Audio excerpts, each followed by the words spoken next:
Muy buenas tardes, continuando con la novena edición de Semana Comex, tendrá lugar el panel ¿Por qué Asia es un destino atractivo para las exportaciones santafesinas? Junto a las siguientes profesionales podrán conocer por qué China, India y Vietnam son mercados estratégicos para las exportaciones en nuestra provincia. Les damos la bienvenida a María Jargrowski, Cintia Ferrer, de Desarrollo de Negocios Conderco, Irene Sacco, Julieta Sanfélix, secretaria de Cooperación Internacional e Integración Regional de la provincia de Santa Fe, y finalmente Phan Hai, secretaria de Asuntos Políticos y Relaciones Bilaterales de la Embajada de la República Socialista de Vietnam. Bueno, muchísimas gracias. Estamos en un panel, dando lugar a un panel que es netamente femenino. Esto realmente es muy promisorio. Como me presentaron recién, soy Julieta de Sanfélix, secretaria de Cooperación Internacional e Integración Regional de la provincia de Santa Fe. Estamos en un panel muy interesante. Le agradezco especialmente a la Cámara de Comercio Exterior de Santa Fe, a Carlos Raffaeli, que ha organizado todo este evento y nos ha llamado y nos ha convocado uno por uno. Se ha generado aparte en este panel una dinámica muy interesante y también, casi que me animo a decir, a largo plazo, un trabajo previo que va a tener continuidad. Así que muchísimas gracias también a los organizadores por la instancia de habilitarnos esa instancia de intercambio. Bueno, me acompañan en el panel, como mencionaron recién, Phan Hai es la tercera secretaria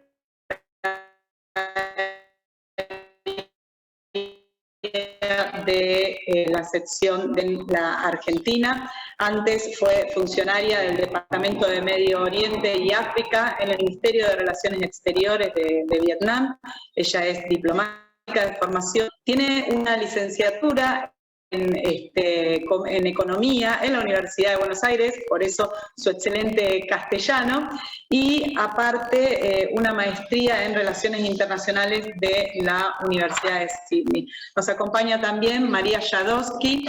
María es experta en desarrollo en agronegocios y comercio internacional, con 20 años de trayectoria, cuenta con una amplia experiencia en distintos mercados, particularmente el latinoamericano y asiático. María vivió 5 años en China. Inicialmente vivió allí como expatriada, liderando la apertura de una empresa agroindustrial, y luego quedó trabajando como entrepreneur de manera independiente con empresas agroexportadoras e importadoras. Fruto de eso, en el año 2015 fundó MassWise, empresa que lidera ofreciendo consultorías de primera línea en agronegocios. Es licenciada en Estudios Internacionales de la Universidad Torcuato Di Tella, magíster en Gestión Empresaria de Comercio Exterior de la Universidad de Buenos Aires, y tiene amplias publicaciones y cursos en la materia. Como siempre, cuando presentamos personal, profesionales con tanta experiencia, tenemos que hacer algún recorte que es seguramente arbitrario, así que les pido disculpas a las expositoras. Por otro lado, la licenciada Cintia Laura Ferrer. Cintia es experta en comercio internacional, relaciones internacionales, relaciones institucionales y desarrollo de negocios, especialmente vinculados al área de la industria farmacéutica. Lleva desempeñándose en actividades relacionadas al comercio exterior cerca de 20 años, iniciando la carrera en el área de logística para luego perfeccionarse en el sector comercial, con foco en la búsqueda de nuevos proveedores, en especial provenientes del mercado asiático. Actualmente se desempeña, como dijeron recién, en la empresa Conderco. Cintia es licenciada en Comercio Internacional de la Universidad Nacional de La Matanza y cuenta con varios posgrados, uno en la Universidad de Belgrano en Finanzas Aplicadas y otro posgrado en Gestión y Gerenciamiento del Negocio Farmacéutico. Bueno, como les referenciaba anteriormente, me han convocado a moderar este panel. Lamentablemente tengo que retirarme previamente por un compromiso asumido. Me toca acompañar al gobernador. Estamos recibiendo en la provincia hoy al embajador de Alemania. pero va a quedar a cargo de la moderación del panel la licenciada Irene Saco, que cumple funciones en la Secretaría de Cooperación Internacional e Integración Regional. Desde la provincia, una brevísima introducción para dar lugar a las exposiciones de las expertas, es que, bueno, estamos ante 3 mercados que se han dinamizado muchísimo en los últimos tiempos y que han logrado cambiar el eje en negocios que tradicionalmente había estado enfocado al transatlántico, a lo que es el mercado europeo, a mercados que realmente son bastante desafiantes, como el mercado asiático. Tenemos en estos mercados entonces un gran dinamismo. Hoy en día India, China y Vietnam son los 3 principales mercados de exportación de la provincia de Santa Fe.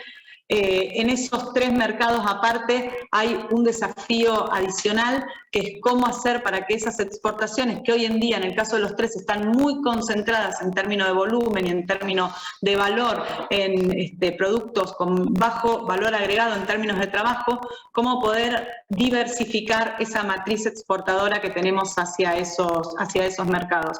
Este desafío que tenemos lo tenemos no solamente con el objetivo de generar empleo de calidad en la provincia, sino también de acompañar una tendencia que estamos observando y que nos permite constatar que en el año 2021, en relación con el año 2020, se ha producido un decrecimiento en términos porcentuales de la exportación de productos primarios y un crecimiento en las exportaciones de manufacturas de origen agropecuario y de manufacturas de origen industrial, en este último caso del 99%. Por lo cual, ahí tenemos un desafío que es muy fuerte, tiene que ver con agregar valor agregado a ese tipo de producción, apoyar a las pymes, a las pequeñas y medianas empresas en su camino a la internacionalización, a ganar mercados, a ganar competitividad, pero también como gobierno, en articulación con el gobierno nacional, cómo hacer para que nuestra producción sea competitiva internacionalmente, reduciendo los costos logísticos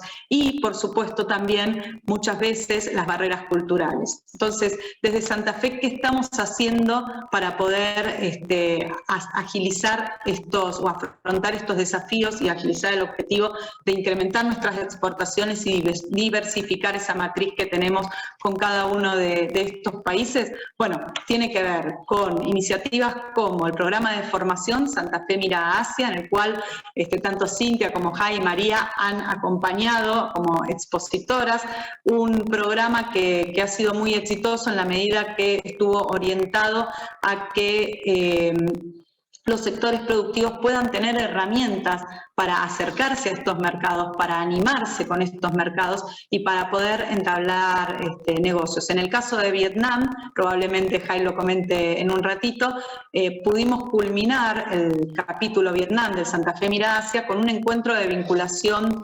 empresarial que fue realizado a nivel presencial, con la presencia del gobernador hace aproximadamente 3 semanas. El tiempo pasa muy, muy rápido, pero producto de eso sí tenemos una hoja de ruta realmente concreta y desafiante como para poder avanzar, y cuestiones muy tangibles y muy concretas de los sectores productivos que se han acercado a esa mesa diciendo, bueno, nosotros veníamos exportando, pero nos pasa tal cosa, queremos exportar tal producto, pero tenemos tal barrera, y lo mismo escuchar también las necesidades de la contraparte y cómo podemos insertarnos en cadenas de valor que realmente sean competitivas para todos. La segunda cuestión que quiero destacar es el programa de formación de negociadores internacionales que estamos llevando a cabo también por instrucción del gobernador Omar Perotti con la Secretaría de Comercio Exterior de la provincia. En el marco del programa de formación de negociadores internacionales realizamos una capacitación el año pasado, fines del año pasado, que está disponible y ahora está siendo publicada con el Banco Interamericano de Desarrollo, de cómo realizar estudios de impacto cada vez que la nación establezca una negociación internacional con otro país. Digo, cosas que son muy abstractas para los sectores productivos, cómo hacer para que los propios sectores, con apoyo de la provincia de Santa Fe, puedan en nuestro caso tener las herramientas para anticipar los impactos y para poder tomar las medidas orientadas a capitalizar de la mejor manera esos acuerdos comerciales o esas negociaciones que se establecen en diferentes marcos y con diferentes contenidos. Esto está en curso, seguimos proyectando una serie de actividades que vamos a informar en breve. Y por último, quiero hacer mención a una tercera cuestión, y les ruego me disculpen porque estoy siendo breve, pero bueno, estoy a disposición de entablar un contacto más profundo con los participantes cuando lo dispongan los organizadores, y tiene que ver con el trabajo que se viene articulando con las embajadas. Y en este caso, con una diferencia de un mes, nosotros recibimos en la provincia de Santa Fe al embajador de Vietnam y al embajador de India. Proyectamos que esas visitas a territorio no se agoten en reuniones institucionales, y acá Jai puede dar cuenta de ese programa que hicimos con el embajador de Vietnam, y que tampoco se agote en las ciudades de Santa Fe o de Rosario, sino que puedan estar orientadas a conocer realmente cuál es el entramado productivo, social y productivo de la provincia de Santa Fe, cuál es el potencial de la provincia de Santa Fe, cuáles son los desafíos a abordar por la provincia de Santa Fe, porque tenemos una visión de la internacionalización en la cual convergen lo que tiene que ver con la cooperación internacional y el intercambio de conocimiento con la búsqueda de inversiones y la posibilidad de agilizar el comercio internacional. No es casual que la provincia de Santa Fe se ha posicionado el año pasado como la provincia por la provincia que produce el 25% de las exportaciones que sale al mundo. No es casual, es producto de una decisión muy concreta, de un trabajo también articulado entre distintos ministerios con esa orientación, y también con una orientación sustentada al agregado de valor, y en esto vuelvo a ser enfática, a través del conocimiento, el agregado de valor a través del conocimiento y de la plataforma que constituye para eso, como salto cualitativo, todo el entramado científico-tecnológico de la provincia de Santa Fe. Cada una de estas visitas no se agota tampoco en la visita a territorio, sino que a partir de esas visitas entablamos hojas de ruta con las cuales seguimos trabajando en distintos tipos de resultados. Hoy en día, producto de la visita del embajador de India, por ejemplo, estamos trabajando en un acuerdo de cooperación con el estado de Karnataka, producto de la visita del embajador de Vietnam. Se están abordando todas las barreras que han encontrado los sectores, pero también tenemos esa hoja de ruta que tenemos que terminar de precisar con Jai en una reunión muy próxima, y que pronto también nos va a tener avanzando en resultados bien concretos. Bueno, yo les pido disculpas una vez más, y sí le voy a ceder la palabra a las participantes para que desde su visión profesional y personal puedan dar respuesta a este interrogante que nos convoca, que es por qué Asia es un mercado atractivo para las exportaciones santafesinas. Muchas gracias.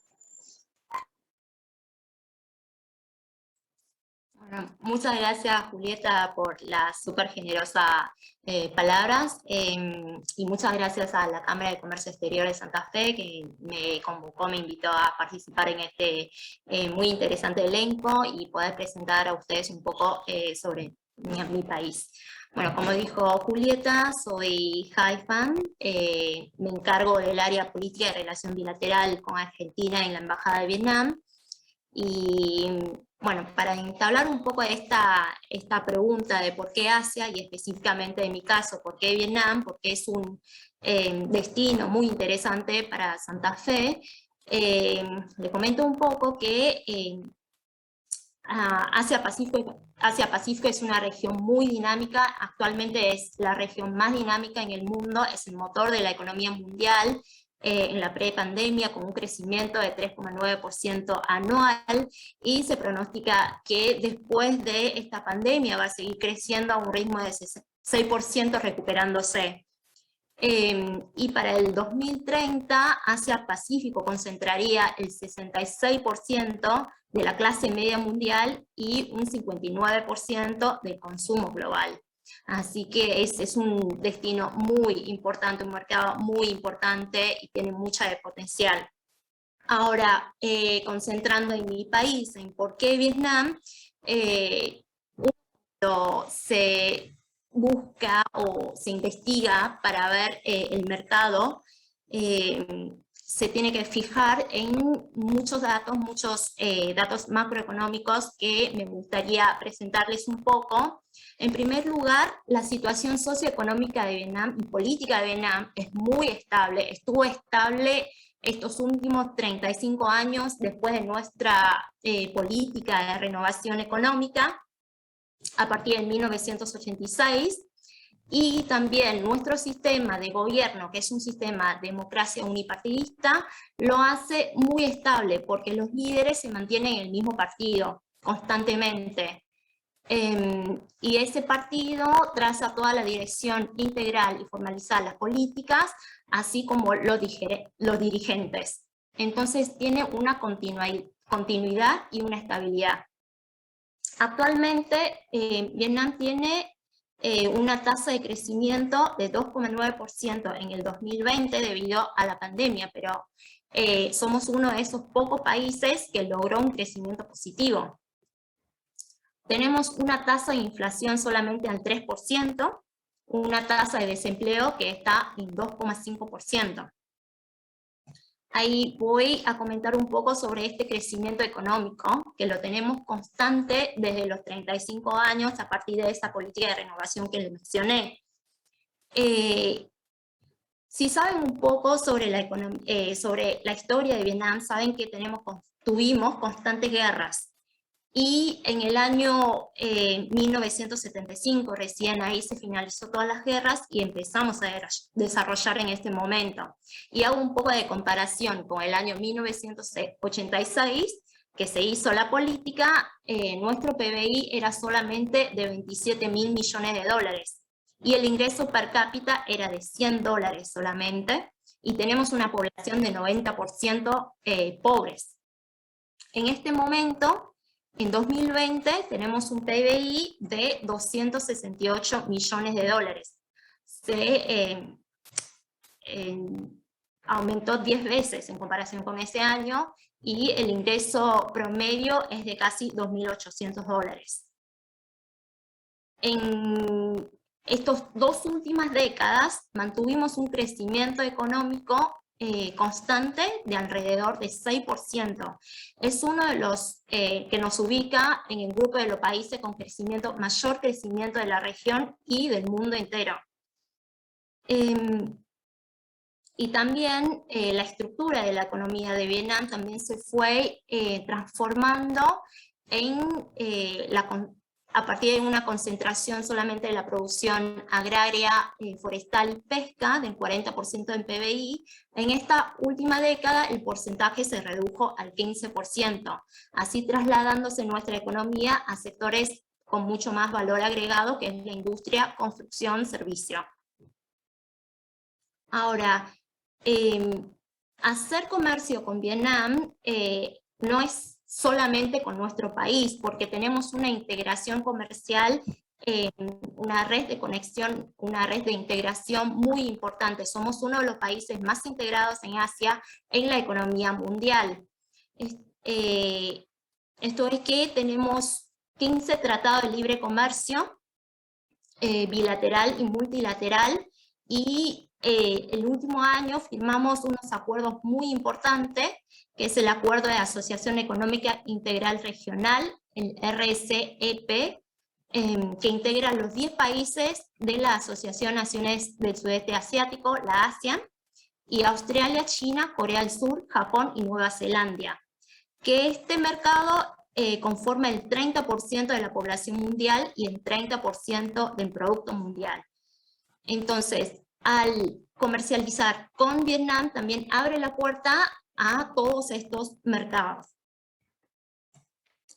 Después también el mercado de Vietnam tiene mucha potencial porque tenemos una población de millones de personas con baja nivel de pobreza. Como mencioné antes, teníamos un 90% de nivel de pobreza en 1986 y ahora solamente tenemos un 5% de pobreza.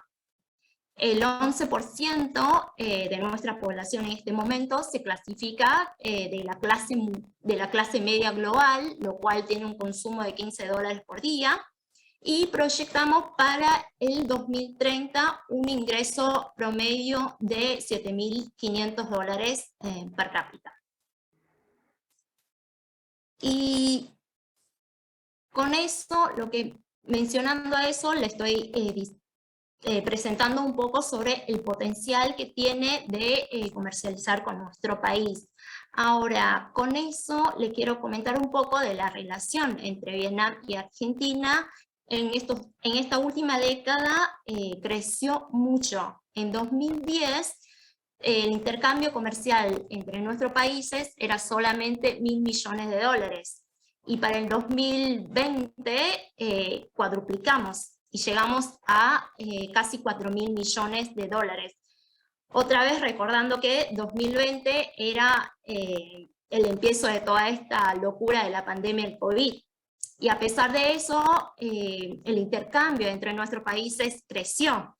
Las exportaciones de Argentina a Vietnam creció un 3,7% y las importaciones de Vietnam también creció. Las importaciones de Argentina de los productos vietnamitas creció también un 2,34%. Para los primeros 8 meses de este año, el valor es inclusive mucho más alentador. Tenemos un incremento del 17% en comparación de comercio bilateral, en comparación con el mismo periodo del año pasado, un incremento de 17%. Y si continuamos con este ritmo, por primera vez, ambos países vamos a superar el valor $4.000 millones de intercambio, por primera vez.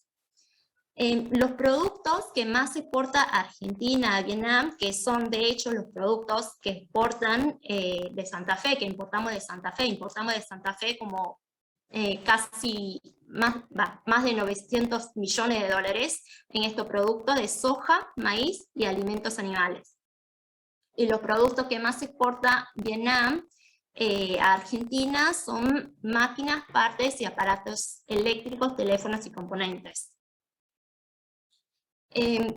Diciendo esto, también le quiero comentar un poco que desde nuestra reciente visita a Santa Fe, lo que vemos con el gobierno de Santa Fe es una de esas barreras, la más grande barrera que tenemos entre ambos países, muchas veces que no tenemos contacto directo con para los empresarios. Entonces, lo que pensamos es, bueno, lo que le vamos a dejar también siempre es los datos de las oficinas comerciales de Vietnam y la Agencia de Promoción Comercial de Vietnam, así también mi contacto, que soy el punto focal de la Embajada de Vietnam para todo lo que necesitan a disposición de ustedes para contactarnos, para poder buscar esa conexión directa con los empresarios vietnamitas para el trabajo. Después de eso, otro problema que de parte de Vietnam siempre vemos es que entre Argentina y Vietnam tenemos aranceles importantísimos, porque como les comenté anteriormente, Vietnam tiene una integración extraordinaria con otros países, con el mercado mundial, por eso que tenemos aranceles de 0% con muchos países, y en cambio en estos productos que importamos de Argentina, se aplica un arancel de 14 a 20%, y los productos de Vietnam a Argentina se aplica hasta 30% o más de arancel. Esto limita mucho al potencial que tenemos entre ambos países, Por eso que con el gobierno argentino y el gobierno de Vietnam lo que tratamos de hacer es, y con los países de ASEAN, tratar de ver si hay alguna forma de fomentar la negociación de algún tratado de libre comercio para nuestros sectores empresariales. Así que, bueno, un poco de los datos así de Vietnam para que tengan en cuenta el potencial de nuestros países y termino un poco comentando de los mercados que ya están abiertos para la Argentina, así para que lo tengan en cuenta, que son productos de pesca, carne aviar, carne bovina y ovina, ovoproductos, la carne caprina y los cítricos de limón y pomelo. Bueno, acá dejo mi presentación y luego le voy a dejar todos mis contactos para que se pueda comunicar en todo lo que necesitan, y dejo hacia a las expertas siguientes en los siguientes países. Muchas gracias. Muchas gracias, Jai. Le damos la palabra entonces a María Jadrowski, que va a estar hablando también en esta intervención sobre el mercado asiático, el caso sobre China. Hola, buenas tardes. Bueno, antes que nada, muchas gracias a la Cámara de Comercio Exterior de Santa Fe, a la Cámara del Asia, al Gobierno de la provincia de Santa Fe. Hoy es un gusto participar de este panel con mis colegas, un panel netamente femenino, como están viendo. Y bueno, me toca hablar nada más y nada menos que de China, ese gran gigante que perdura desde que despertó, y muy pertinente para la provincia de Santa Fe también. Entonces, haciendo un mini repaso, estoy hablando hoy del principal socio comercial de Argentina. A partir de julio del año pasado, China tomó ese lugar, sacando a nuestro socio histórico Brasil, poniéndolo en un segundo lugar, el cual al mismo tiempo ya era China su principal socio comercial también, pero aún no de Argentina hasta julio del año pasado. Estamos hablando de un país que en pandemia, con el mundo parado, creció mismo hacia un 4% anual, y que tiene un PBI de 15 billones de dólares, y proyectando ser la economía número 1, desplazando a Estados Unidos en los próximos 5 años. Entonces, eso por un lado. Luego, yendo a por qué Asia es pertinente para Santa Fe, y en este caso particular China, estoy hablando del principal comprador de un producto que no puedo dejar de mencionar, que es la soja, el cual Argentina es su tercer oferente, y bueno, este poroto de soja que va a la industria en gran medida. Entonces ya desde ahí, por un lado, siendo acá una de las principales zonas productoras del país, eso compete. Y luego también las carnes, todo lo que es carnes, en principio carne bovina, que ya hace unos años está aprobado la carne con hueso, cuando inicialmente era solo sin hueso, cortes premium, ahora ya es toda la vaca, por decirlo de alguna manera, más allá de los cortes particulares que China lleve. Entonces eso también, sumado a las carnes porcinas, que han tenido un boom, y como muchos saben, incluso proyectos muy interesantes de inversión, más allá de que no hayan sucedido aún, pero el tema de la gripe africana sucedía en el 2019, trajo por un lado el reemplazo de ese tipo de carne, en primer lugar, y en segundo lugar apalancó muchísimo el aprovisionamiento de carne bovina también. Al mismo tiempo, y hablando un poco de lo que sucedió en ese mercado, pero también actualizando con la situación de COVID del año pasado, y acá voy a hablar de algunos productos bastante menos tradicionales, empezó a dar lugar a una bajada del gobierno, también comunicando a su población que, dado lo que había pasado con la gripe africana y cómo afectó a su producción porcina, sería bueno también que empiece a haber un giro a un consumo decreciente de proteína animal y aumento de proteína vegetal. Y ahí es como empiezan a surgir y se empieza a ver en China también los productos alternativos en plant-based products, que son productos en base a proteína vegetal que emulan a lo que viene a ser un bife, una hamburguesa, pero donde la proteína vegetal es la protagonista, por ejemplo, a base de arveja amarilla o con garbanzos, distintos tipos de legumbres. Y me animo a decir que en los próximos 2-3 años esos productos van a tomar un gran protagonismo, lo cual está relacionado a biotecnología, y por eso lo quiero mencionar.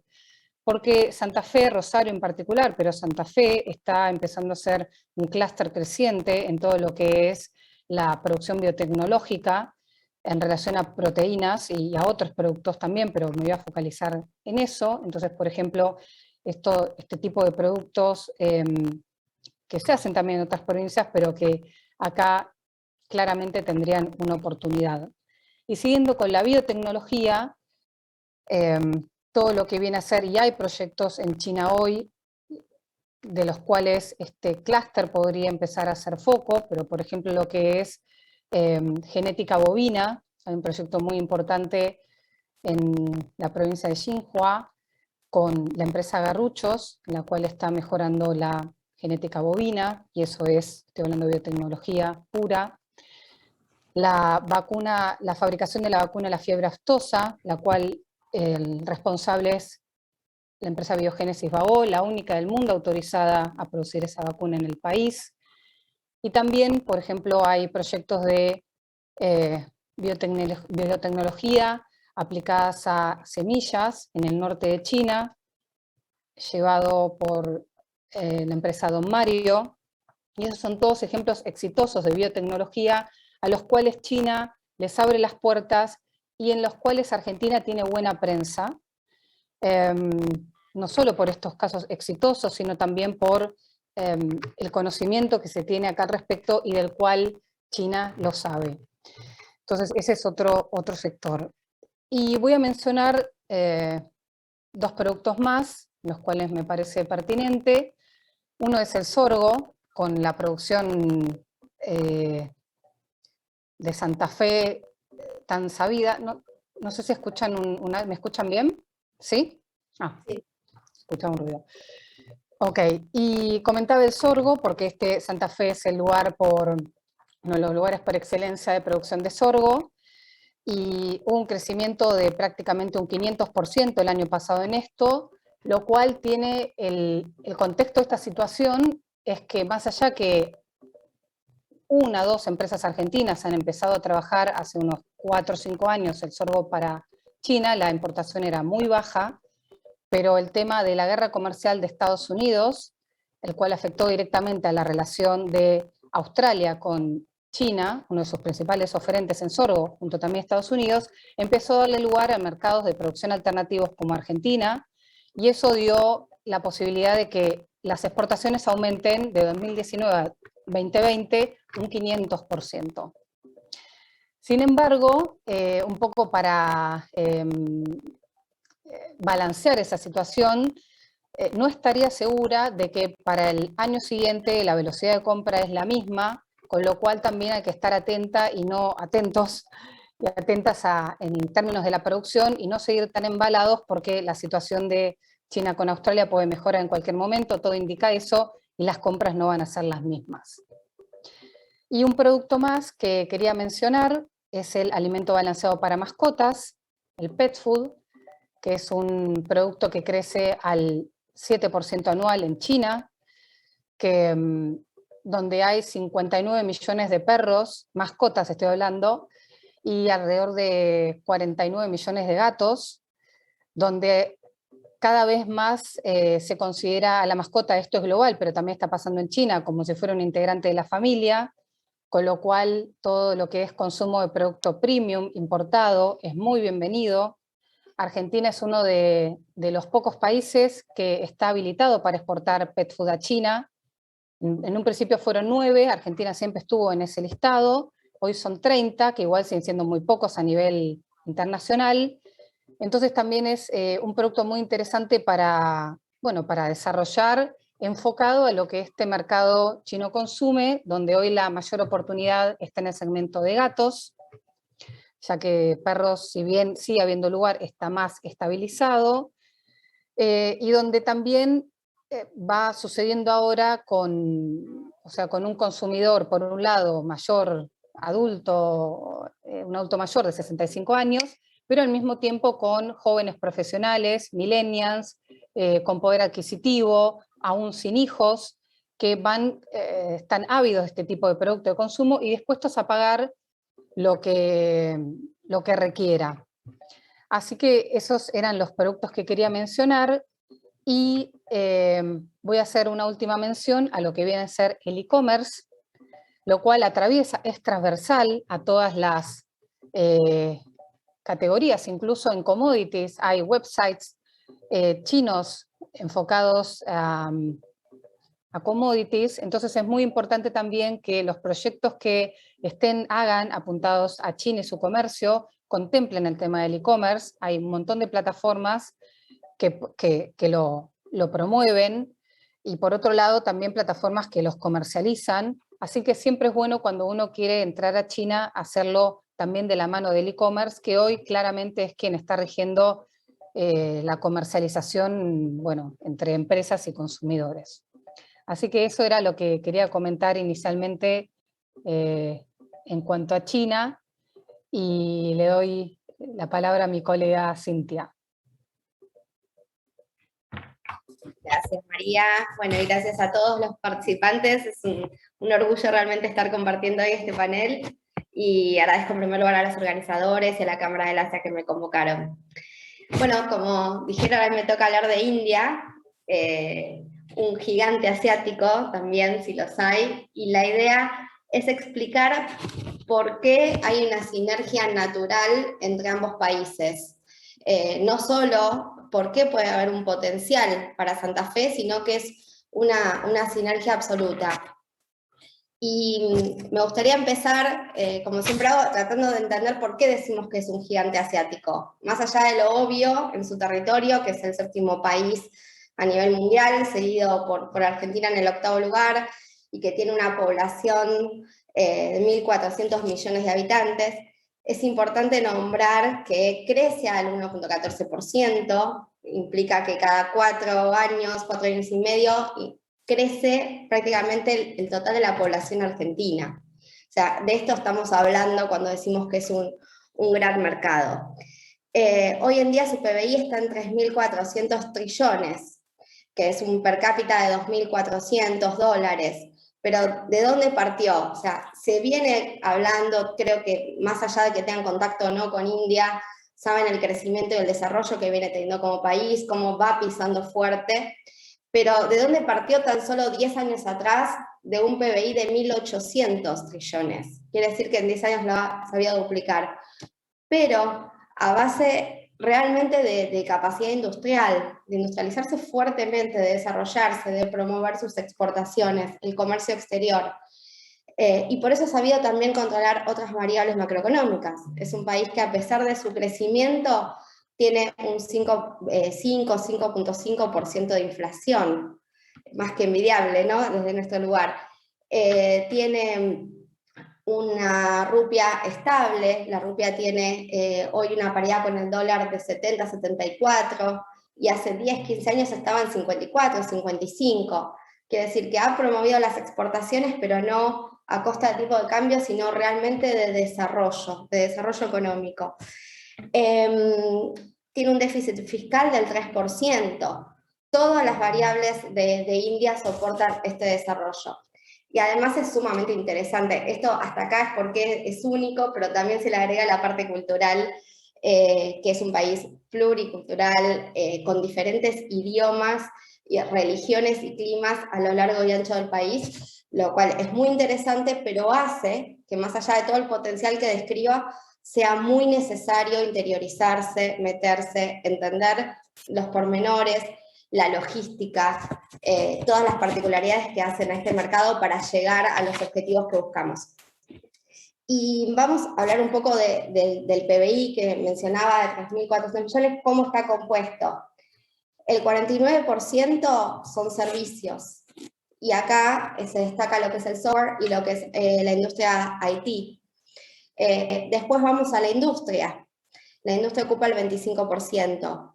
Ahí estamos hablando particularmente de textil, de industria química, farmacéutica, herbicidas, fertilizantes. Todo esto ya va mostrando en dónde está el potencial. Maquinaria, maquinaria agraria, por ejemplo, cemento, hierro y demás. Después el 16% lo compone la industria agropecuaria, el 10% el resto. Pero analicémoslo desde el comercio exterior, desde cuáles son las importaciones que tiene India. Primer punto, alimentos. Segundo, energía, combustibles, particularmente el petróleo crudo, el gas líquido. Tercer lugar, insumos, materiales y maquinarias eléctricas, insumos para alimentar a su propia industria creciente. En cuarto lugar, el oro, que ahora vemos por qué. Esto desde lo que importa, lo que demanda. ¿Qué es lo que exporta India? Petróleo ya refinado.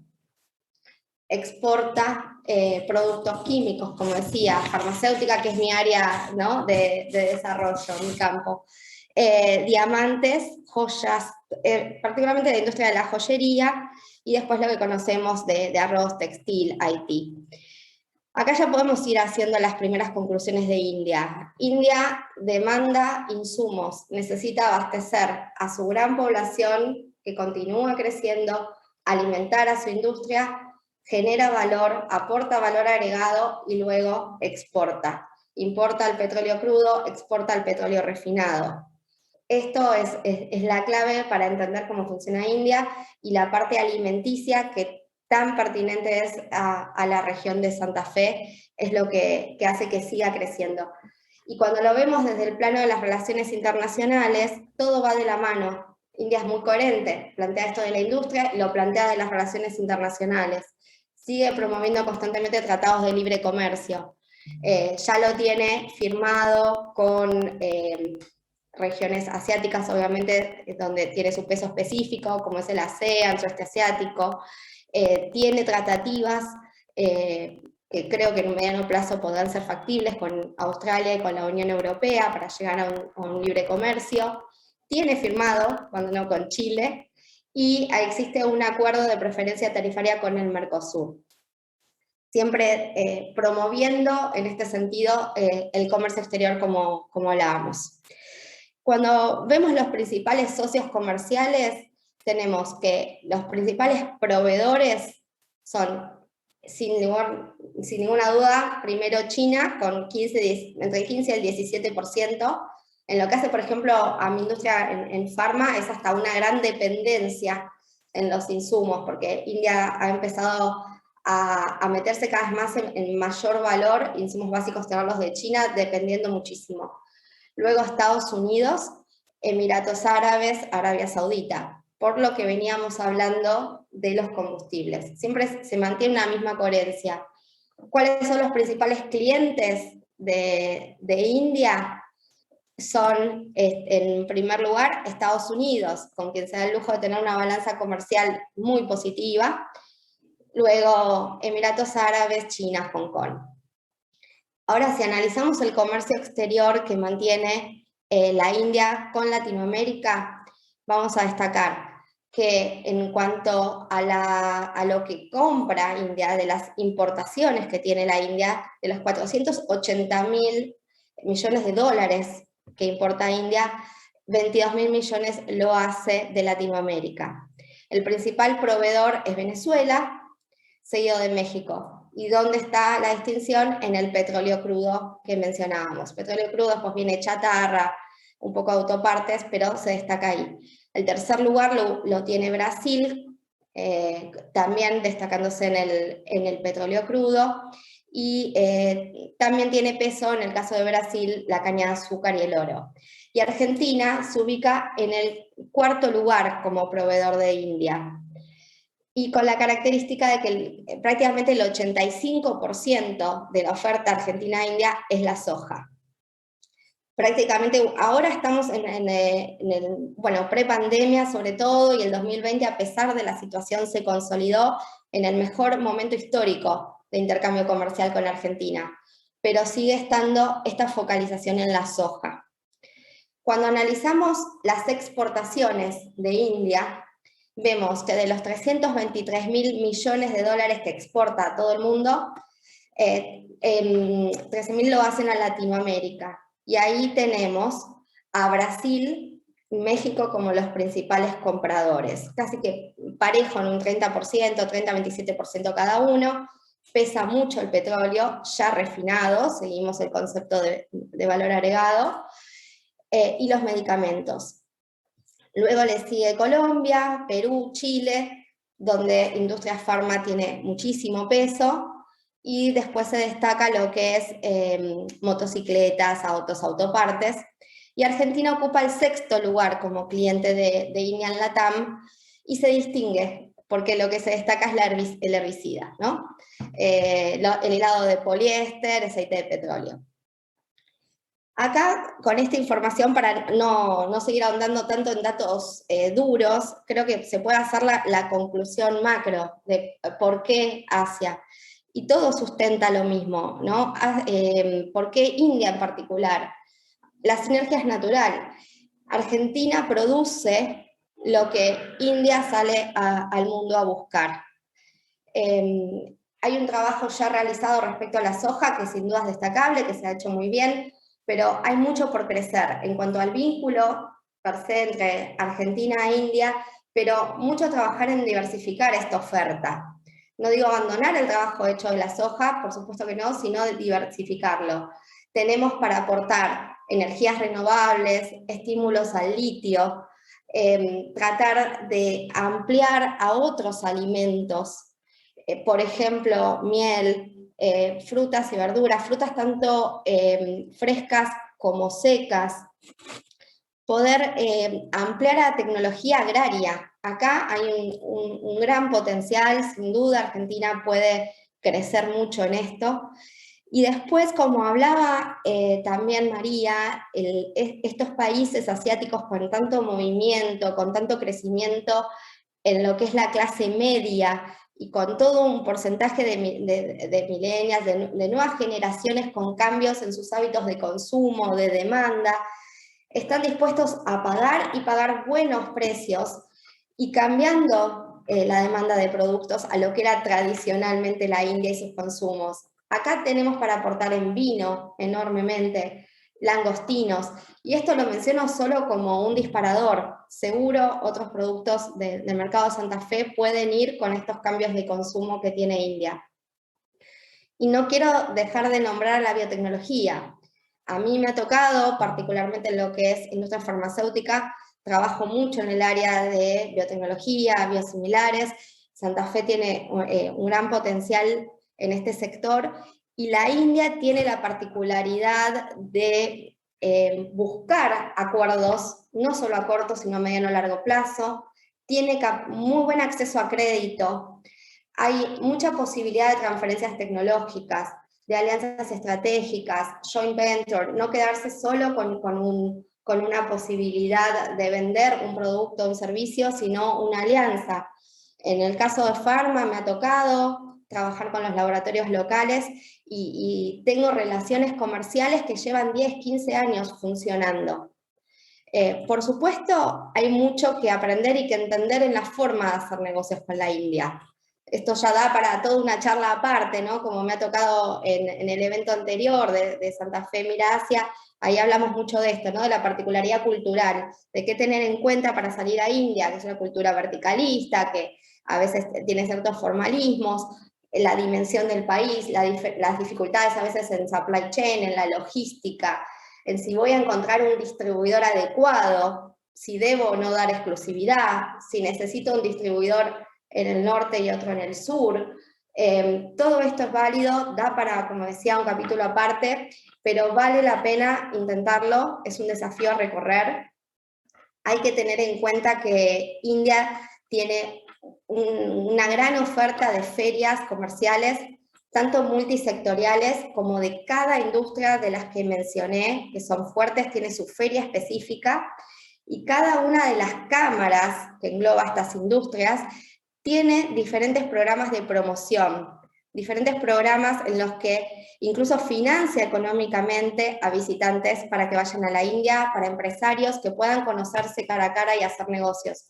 La embajada también es muy activa, me ha tocado trabajar con la embajada en India, lo recomiendo. Estas facilidades de financiación son interesantes, acercan mucho a los países y hace que no sea un destino tan distante como se puede pensar, sino con capacidad de desarrollar en un corto y mediano plazo. Espero que les sea de utilidad y por supuesto quedo a disposición, voy a compartir también mis contactos y lo que necesiten será un placer después cuando los organizadores los dispongan a estar en contacto. Bueno, hasta aquí muchas gracias a las tres, a Jai, a María y a Cintia también. Vamos con una segunda pregunta que nos parecía pertinente para el panel de hoy, un panel femenino, y en este sentido nos interesa un poco saber de vuestra mirada, como mujeres, digamos, también liderando algunos espacios y experiencias, ¿cómo creen que tradicionalmente ha sido, digamos, el comercio internacional, el comercio exterior, liderado por los hombres, y qué transformaciones ven ahora a partir, digamos, de los lugares que van asumiendo muchas mujeres? ¿Cómo se vinculan estos mercados con el rol de la mujer en estos espacios de liderazgo? Esa sería un poco la consulta, si quiere comenzar Jai.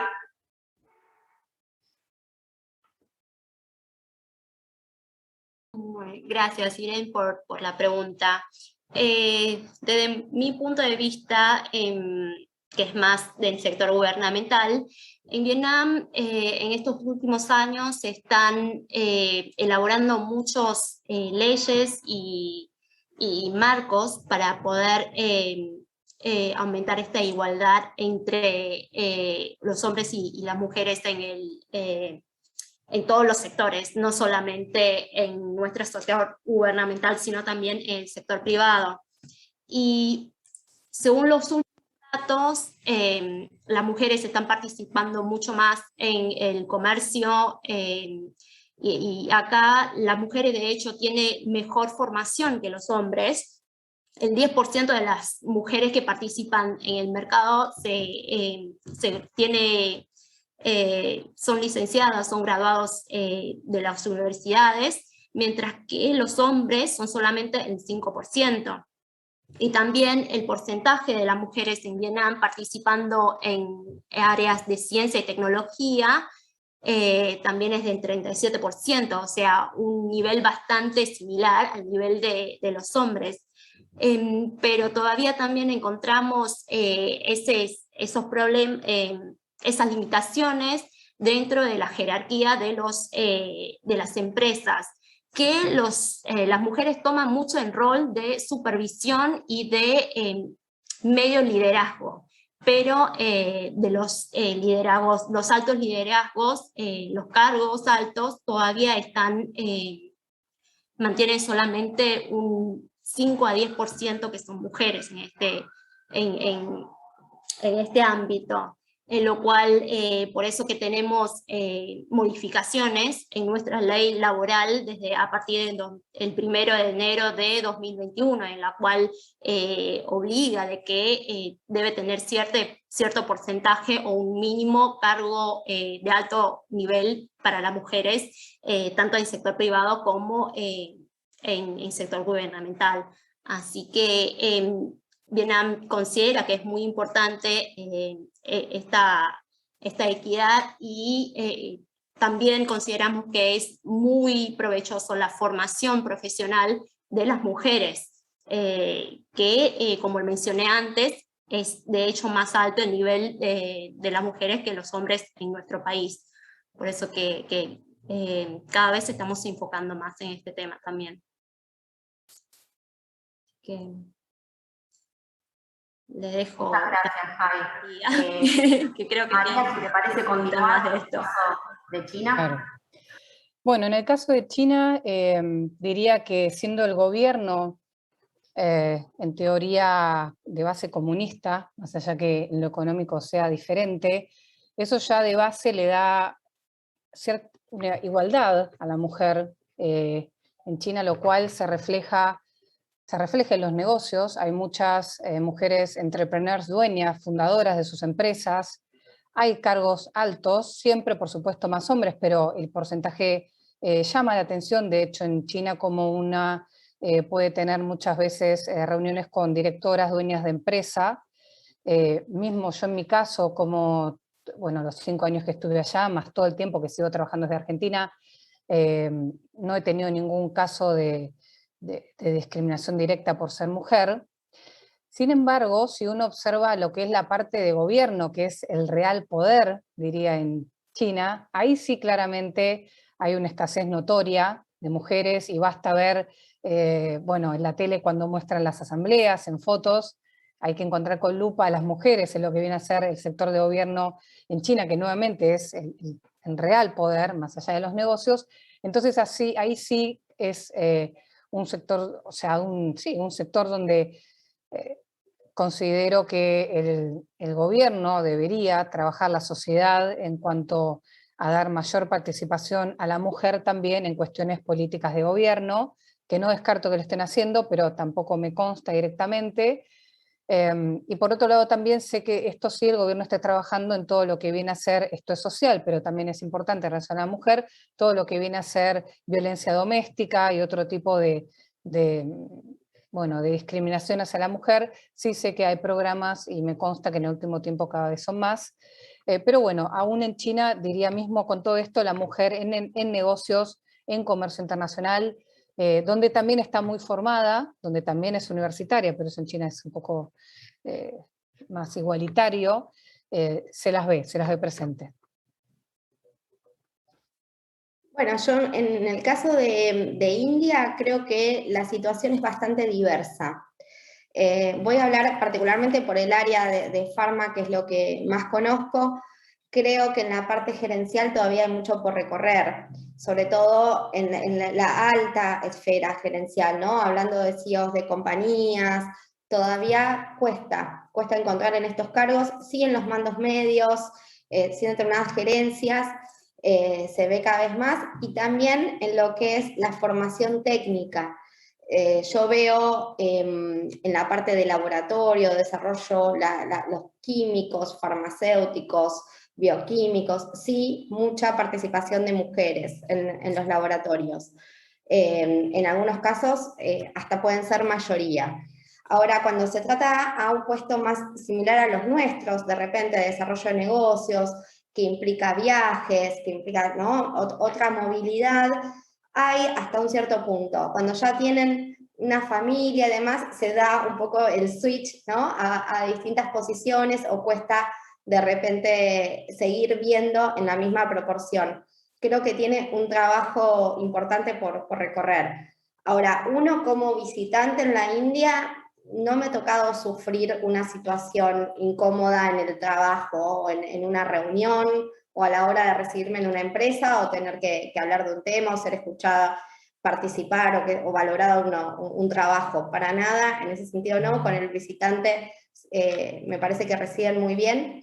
Y también destaco que en caso de empresas indias con filiales en el exterior, por ejemplo, empresas indias radicadas en la Argentina, como hay en Pharma, ahí sí puede haber cargos altos. O sea, es más que nada un tema de idiosincrasia local a seguir trabajando. Desde el gobierno no lo sé, no me consta, por lo menos en las veces que me ha tocado estar en algo gubernamental, más allá en lo que sería la agencia de medicamentos, también el mismo caso, ¿no? En la parte técnica, sí, mucha presencia de mujeres, tal vez un poco menos en lo que es las altas esferas.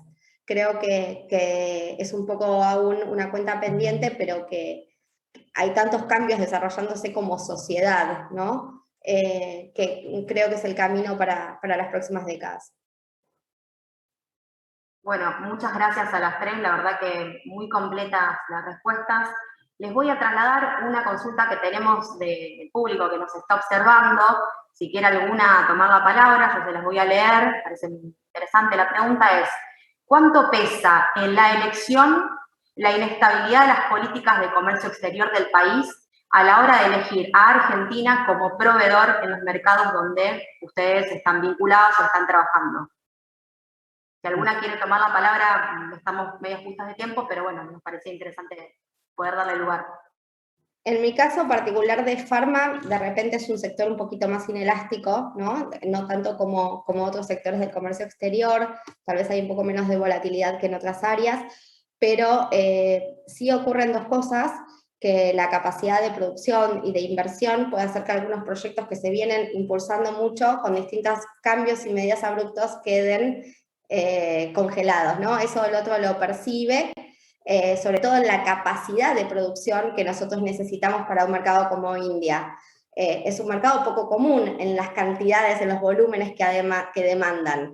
No es fácil para una empresa argentina responder a tales volúmenes, entonces, salvo sectores muy, muy marcados.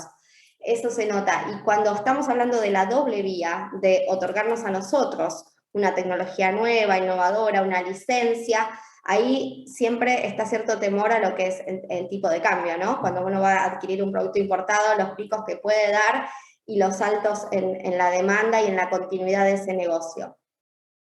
Yo quisiera agregar que más que nada diría la inestabilidad macro del país, lo que afecta de forma directa es la inversión. La inversión extranjera directa es lo que más afecta y a lo cual, bueno, los capitales externos, las empresas, son reticentes a realizarla, justamente por este motivo. Ahora, yendo al comercio internacional, y bueno, en lo que más me toca, que viene a ser agroalimentos, hay cierta inelasticidad también en cuanto a la demanda, o sea, la demanda siempre vuelve. Si Argentina no puede ofertar, como en este momento en carnes, si bien hay una pequeña cuota, pero en carnes no está pudiendo ofertar, la demanda se va porque no le queda otra y necesita el producto, pero ni bien Argentina se activa, vuelve. No obstante, no quiero decir que eso no afecte, y por supuesto, si esto se extiende en el tiempo, como ha pasado con las carnes ya, no sé, año 2012, que se extendió por años, claro que nuestra participación mundial bajó, recién ahora Argentina se empieza a recuperar y bueno, alguna otra nueva situación pasa, pero en los productos de agroalimentos, siendo Argentina lo fuerte que es, si bien pierde posicionamiento mundial, pero sigue manteniendo una demanda que rápidamente después, cuando Argentina se estabiliza, se vuelve a estabilizar, valga la redundancia, estabilizar su aprovisionamiento. Así que eso opino. Bueno, yo también comparto con las opiniones de Cintia y María, y de parte de nuestra embajada lo que observamos muchas veces de los empresarios cuando buscan los productos de Argentina, también buscan de otros países como Uruguay y Paraguay, que estamos encargados nosotros también en el tema, justamente por eso, de diversificar para asegurar la oferta que necesitan. Y eso justamente pasa por estas barreras que a veces les pasa a Argentina con la inestabilidad de precios, y así también con los de repente muy repentinos cortes de oferta que tienen. Lo que hacen siempre las empresas vietnamitas es siempre buscar diversificar, no solamente dependiendo de Argentina, aunque aseguran que la producción, los productos argentinos son muy buenos, de muy buena calidad y de precios muy competitivos, pero igual prefieren diversificar y ver también otros productores por justamente estas barreras. Así que sí hay que contestar que afecta algo, yo diría que sí afecta, y realmente en la parte de inversión coincido mucho con María de que afecta mucho a la inversión, porque no hemos logrado conectar ninguna inversión de Vietnam a Argentina en este momento tampoco. Bueno, nuevamente les vuelvo a agradecer a las tres, la verdad que sumamente cantidad de información la que hemos escuchado de las tres intervenciones. Voy a hacer una breve síntesis para quedarnos con algunas ideas de lo que se fue charlando durante este encuentro. Parece que ambas remarcaron la importancia, ¿no?, del Asia-Pacífico, incluso con datos estrictos, digamos, de lo que esto implica y el crecimiento que también tiene hacia post-pandemia. Las tres hablaron de las características, muchas de las variables económicas, digamos, que representan un potencial también comercial, y también, digamos, del vínculo que tienen comercial con Argentina. Destacaron también algunos datos interesantes en las lecturas que se pueden hacer sobre el comercio exterior, que tiene que ver con la importancia de la clase media global. En el caso de Vietnam y en el caso de China fue comentado esto ampliamente. La importancia en algunos casos de las barreras comerciales, que creo en el caso de Hyde, digamos, profusó un poco en estas cuestiones, y creo que también ambas nombraron la potencialidad que tienen algunos productos tradicionales que ya están dentro del comercio bilateral que se mantiene entre estos tres destinos, y también la potencialidad que tiene, lo nombraron bastante, el caso de la biotecnología, ¿no? Y digamos, como también decía María, la posibilidad de que estos sean ejemplos exitosos y oportunidades en el vínculo entre Argentina y estos tres países. Respecto a la pregunta que les hicimos sobre el rol de las mujeres, creo que las tres, en forma sintética, se puede decir que las mujeres han ocupado lugares medios, incluso también en su propia formación universitaria y en cargos técnicos, que falta todavía avanzar sobre algunos lugares de decisión, sobre todo políticos, asuntos gubernamentales, lo que fueron destacando. Y bueno, respecto a la última pregunta, me parece que también fueron muy concisas y que hablan mucho de lo que tiene que ver con la poca previsibilidad que a veces genera el tema de las cuestiones macroeconómicas argentinas y cómo eso también impacta en el posicionamiento mundial del comercio. Así que de nuevo, excelente panel, vuelvo a agradecerles muchísimo a las tres, y bueno, también agradecerles a los organizadores, la verdad que una maravillosa actividad. Quedamos para los próximos paneles. Un gran saludo, muchas gracias a las tres. Gracias. Gracias. Gracias. Igualmente. Hasta luego. Hasta luego. Hasta luego. Muchas gracias a las panelistas y en minutos te esperamos para las presentaciones de los libros Socorro, Quiero exportar y la nueva era de los servicios globales.